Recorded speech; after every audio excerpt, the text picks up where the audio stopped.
जवाब दे आप कि ये विश्वविद्यालय सरकार से नहीं चल रही है, ये महाविद्यालय सरकार से नहीं चल रही है, इसे निजी हाथों में दे दो। विद्यालय में आप पढ़कर डायरेक्ट कंपटीशन का एग्जाम दे सकते हैं?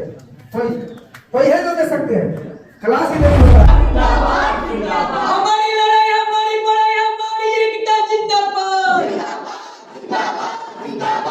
हमारे जाति को लाल करो।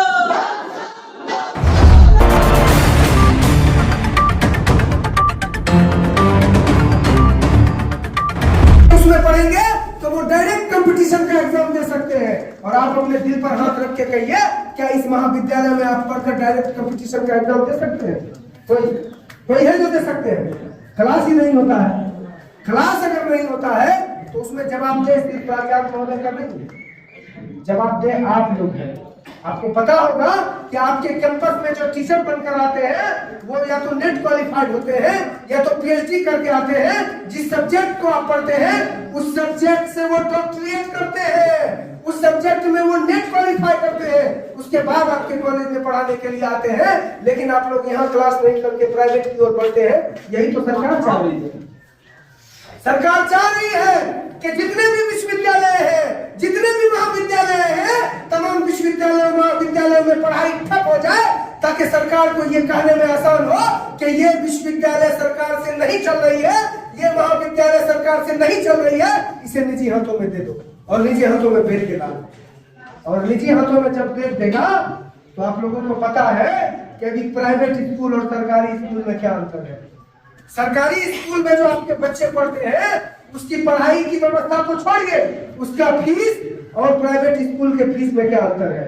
क्या आप जो सरकारी स्कूल में आपके जो बच्चे पढ़ते हैं और आप बीआरडीए में अगर नाम लिखाने जाइएगा, इनका लड़का बीआरडीए में पढ़ा रही है, कितना फीस है आप अंतर कर सकते हैं?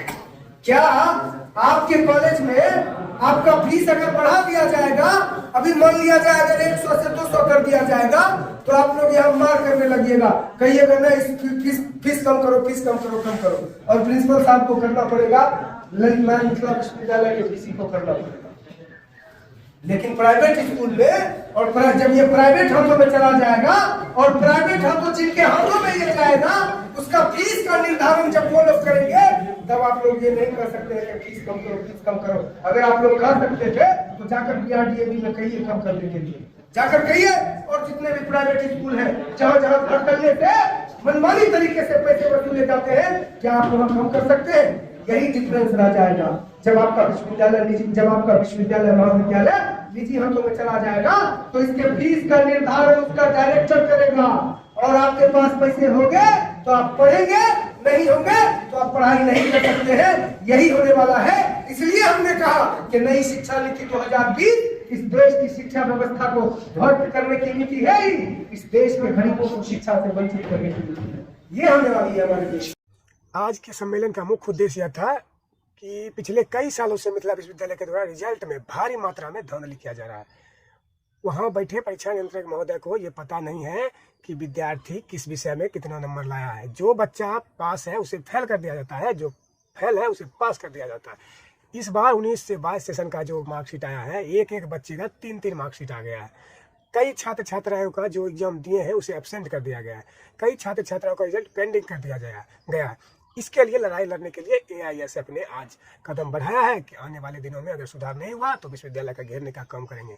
साथ ही साथ इस बात के लिए हमने सम्मेलन बुलाया है कि दिनकर के नाम पर बेगूसराय में विश्वविद्यालय की स्थापना हो। इसकी लड़ाई हमने शुरू की है और जब तक ये हमें पूरा नहीं होता है तब तक हम इस लड़ाई को आगाज रखेंगे। हमने आज का जो यह सम्मेलन किया है, कहीं ना कहीं ये इतना कारगर साबित होगा कि महाविद्यालयों में, हर एक महाविद्यालयों में बेगूसराय के अंदर जो एडमिशन के नाम पर जो धांधली होता है उसमें सुधार हो। बेगूसराय के छात्र छात्राओं को एडमिशन के लिए भटकना पड़ता है, इसमें सुधार हो।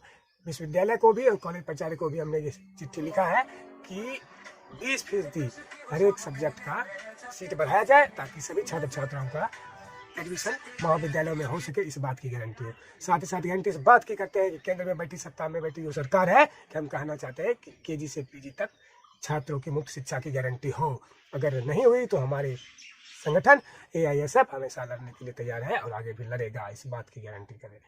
गारंटी इस बात की हो कि राष्ट्रपति हो या चपरासी की संतान, सबको शिक्षा एक समान, शिक्षा पाने का अधिकार सबको है। इसलिए हम कहते हैं कि चाहे राष्ट्रपति की संतान हो चाहे भंगी की संतान, सबको शिक्षा बराबरी की मिलना चाहिए। इस बात के लिए हम लड़ते हैं। साथ ही साथ इस बात के लिए लड़ते हैं कि नई शिक्षा नीति जो सरकार ने लागू की है वो गरीबों को शिक्षा से वंचित करने की नीति है, इसे वापस ले। इसी बातों के साथ आज हमने सम्मेलन किया है SBSS को।